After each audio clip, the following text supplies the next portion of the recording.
చక్కనమ్మ పైడి బొమ్మ తేనె నవ్వుల జాబిలమ్మ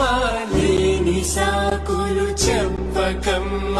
పట్టువోణి కట్టవమ్మ నాన్నయదపై నిన్నటిదాకా అల్లరి ఆటలు ఆడినా చిన్నారి తల్లి నేత భుజములు నేడు చీరలు